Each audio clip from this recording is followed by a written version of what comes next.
Happy Thursday, everyone. I hope you all have your spices in front of you and are ready to have an English class.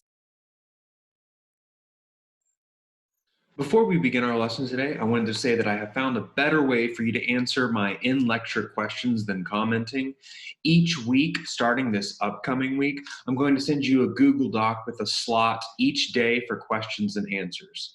That Google Doc is going to be due at midnight each Friday, and I'm hoping that this is a little bit more streamlined of a process than just commenting on the video would be. So, for today's video and for Friday's video, tomorrow's video, I'm not going to ask you questions in the video unless I do. So you should probably watch both videos just in case. So let's talk about chapter 5 of Catch-22, Chief White Half-Out. I really like the weird way this chapter begins. Dr. Nika lived in a splotched gray tent with Chief White Half-Out, whom he feared and despised. I can just picture his liver, Dr. Nika grumbled. Picture my liver, Yossarian advised him. There's nothing wrong with your liver.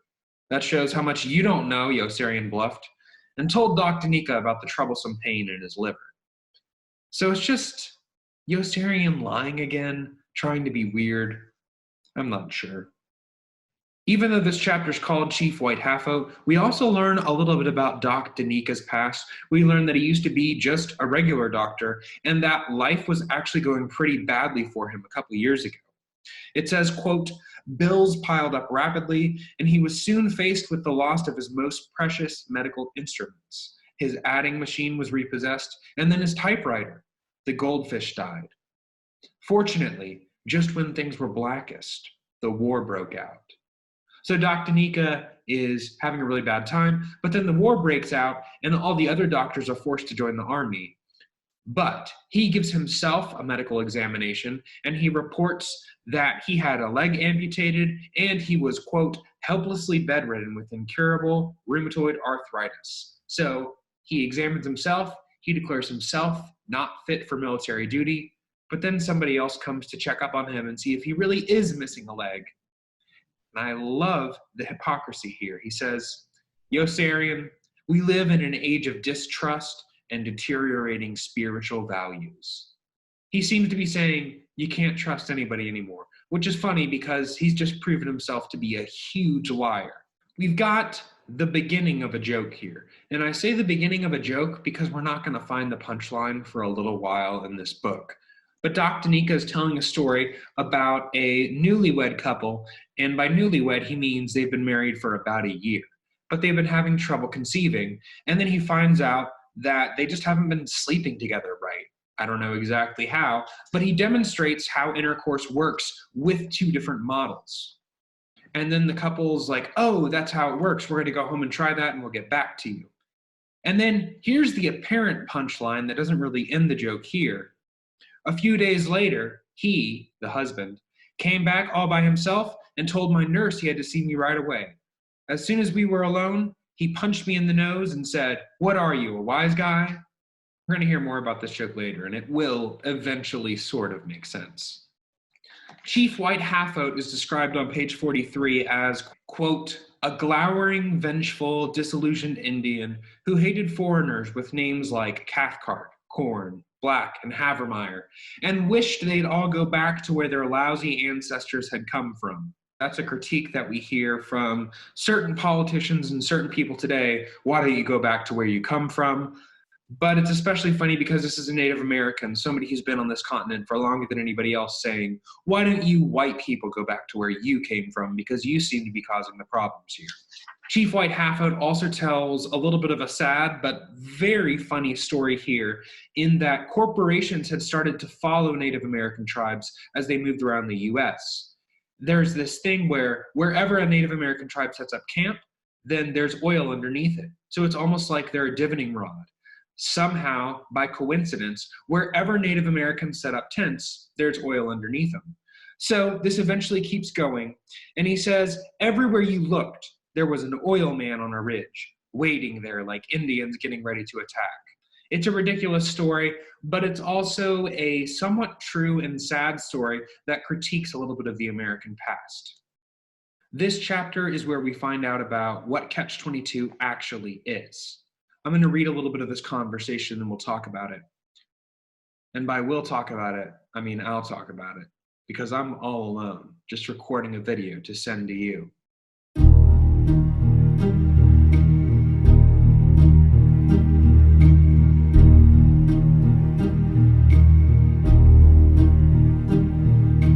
Who can say where the road goes, where the day flows, only time. You mean there's a catch? Yossarian asks. Sure there's a catch, Dr. Nika replied. Catch-22. Anyone who wants to get out of combat duty isn't really crazy. There was only one catch, and that was Catch-22, which specified that a concern for one's safety in the face of dangers that were real and immediate was the process of a rational mind. So putting into our own words, if you're in a dangerous situation and you're scared, then you're a sane, logical person. I'm going to keep reading. Or was crazy and could be grounded. That's Or, Yossarian's roommate. All he had to do was ask, and as soon as he did, he would no longer be crazy and would have to fly more missions. Or would be crazy to fly more missions and sane if he didn't. But if he was sane, he had to fly them. If he flew them, he was crazy and didn't have to. But if he didn't want to, he was sane and had to. Yossarian has a very short and simple reply. That's some catch, that Catch-22. And Dr. Nika says it's the best there is. Let's talk about Chapter 6, Hungry Joe. Hungry Joe did have 50 missions, but they were no help. And we can assume that they were no help because as soon as he says he wants to go home, that he's scared of going on a mission, then he's going to be seen as sane, so he's going to have to do the missions anyway.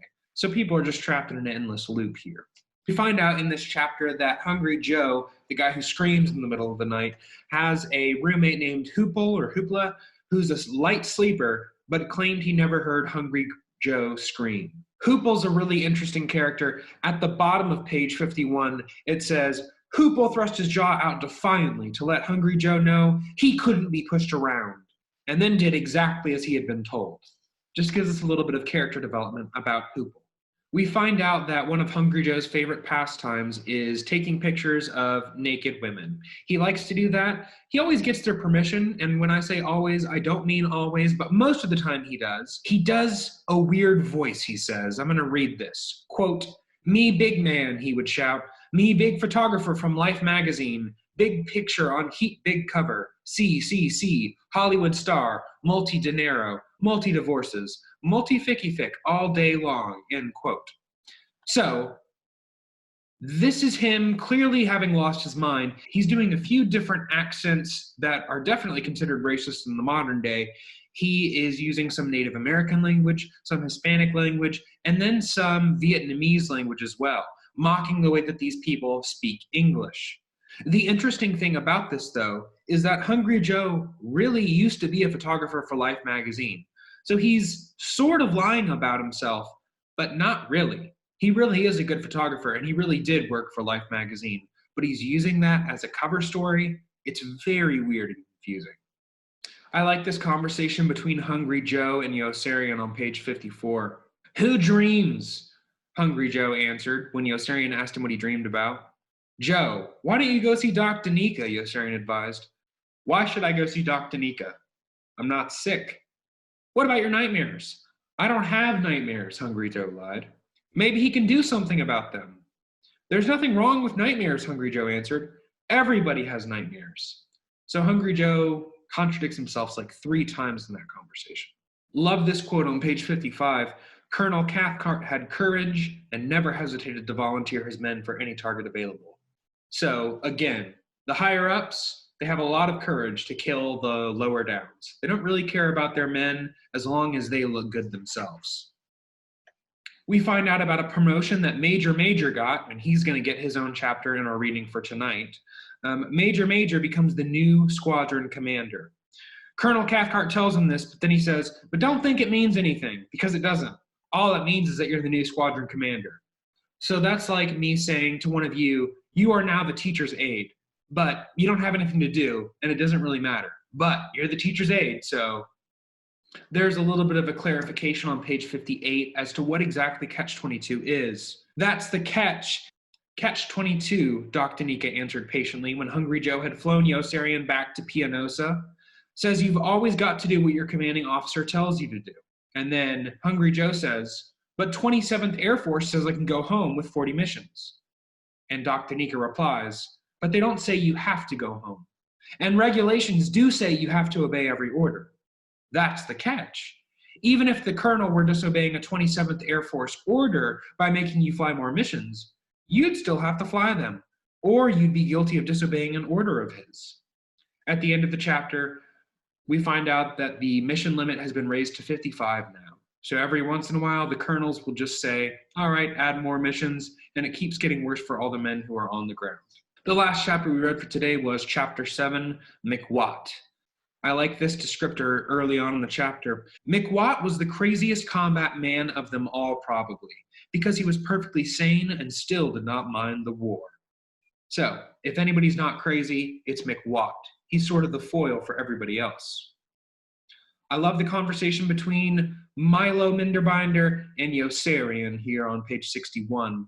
Yossarian says, you see, I don't really have a liver condition. I've just got the symptoms. I have a Garnett-Fleischiker syndrome. I see, said Milo. And what is a Garnett-Fleischiker syndrome? A liver condition. So it's circular. Over and over and over again, we just return to where we started. We come back to an episode that was mentioned in yesterday's reading where somebody poisoned all of the food. We find out that it was Corporal Snark, who's sort of the second in command of the kitchen. Corporal Snark mashed hundreds of cakes of GI soap into the sweet potatoes, quote, just to show that people have the taste of Philistines and don't know the difference between good and bad, which actually works. The men eat all the sweet potatoes and they actually ask for more.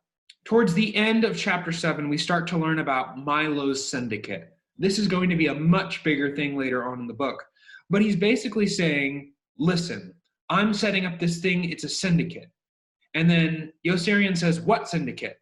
Milo says, the syndicate I'd like to form someday so that I can give you men the good food you deserve. So it's a place where you buy and sell things. He basically wants to make his own store, like a black market, but it's only Milo's black market. He's the one who runs it all.